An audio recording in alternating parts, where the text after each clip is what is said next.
Hello, welcome back. One Sana History ဆိုတဲ့အစီအစဉ်ကနေကြိုဆိုလိုက်ပါတယ်။ဒီစီစဉ်မှာတော့ GD Social Study မှာပါဝင်တဲ့ American သမိုင်းရဲ့အကြောင်းအရာတွေကိုစကားလုံးတစ်လုံးဒါမှမဟုတ်စာကြောင်းတစ်ကြောင်းနဲ့ရှင်းပြပေးမှာဖြစ်ပါတယ်။စိတ်ဝင်စားရင်ဆက်ကြည့်လိုက်ပါ။ Welcome back guys. This is Teacher Morgan.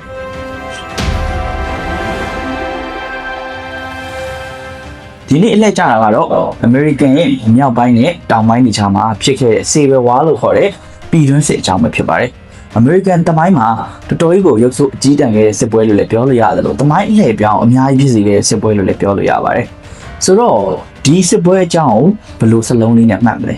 ။တခုတည်းတော့ပြောရရင်တော့စစ်ပွဲဖြစ်ရတဲ့အကြောင်းရင်းကိုစလုံးတစ်လုံးနဲ့မှတ်မယ်ဆိုရင် sectionalism လို့ခေါ်တဲ့ဝါဒဖြစ်ပါတယ်။ sectionalism ဆိုတာကတော့ကိုယ့်ရဲ့ data ကိုယ့်ရဲ့နေရာလေးကိုပဲဆွဲချစ်ပြီးတော့မှ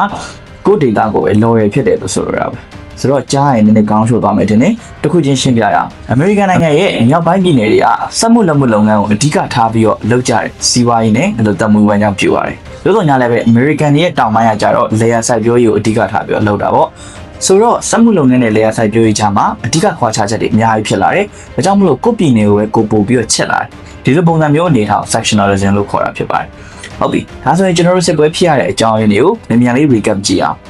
ပထမတစ်ချက်ကတော့ slavery ဖြစ်ပါတယ်။ကျွန်စနစ်ပါကျွန်စနစ်ကို American မြောက်ပိုင်းကကြတော့မလိုအပ်ပေမဲ့ American တောင်ပိုင်းစီးပွားရေးကိုစိုက်ပျိုးရေးအနေနဲ့အဓိကထားပြီးတော့လုပ်ကိုင်တဲ့ပြည်နယ်တွေကကြတော့ကျွန်တွေကိုလိုအပ်ပါတယ်။ဒါကြောင့်မလို့ကျွန်စနစ်ကိုထောက်ခံတာကတောင်ပိုင်းကျွန်စနစ်ကိုစန့်ကျင်တာကမြောက်ပိုင်းဆိုပြီးတော့ဖြစ်လာပါတယ်။ဒုတိယတစ်ချက်အနေနဲ့ပြောရမယ်ဆိုလို့ရှိရင်တော့ economic difference ပဲဖြစ်ပါတယ်။ပြည်နယ်နှစ်ဖက်ရဲ့ကြားထဲမှာ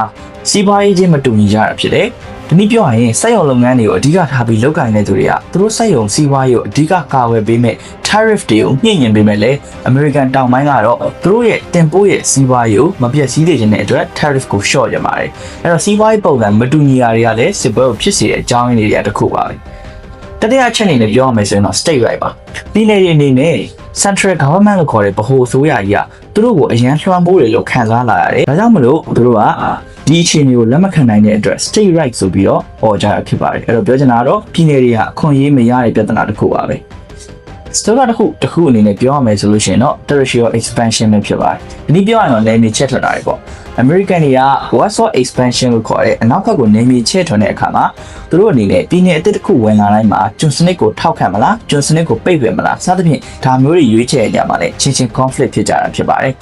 နောက်ဆုံးအနေနဲ့ဆိုရင်တော့ကျွန်စနစ်ကိုလုံးဝဆန့်ကျင်တဲ့သမ္မတအေဘရာဟင်လင်ကွန်းက American ရဲ့သမ္မတဖြစ်လာခြင်းပဲဖြစ်ပါတယ်ဒီလိုအခြေအနေမျိုးမှာဆိုရင်တော့တောင်ပိုင်းပြည်နယ်တွေကဘယ်လိုမှတီးမခံနိုင်မနဲ့ပြည်မကြီးတွေကနေခွဲထွက်ခဲ့ကြတာဖြစ်ပါတယ်ဆိုတော့အချင်းချုပ်တွေပြန်ပြောရရင် American နိုင်ငံရဲ့သမိုင်းမှာဆိုးဝါးစွာ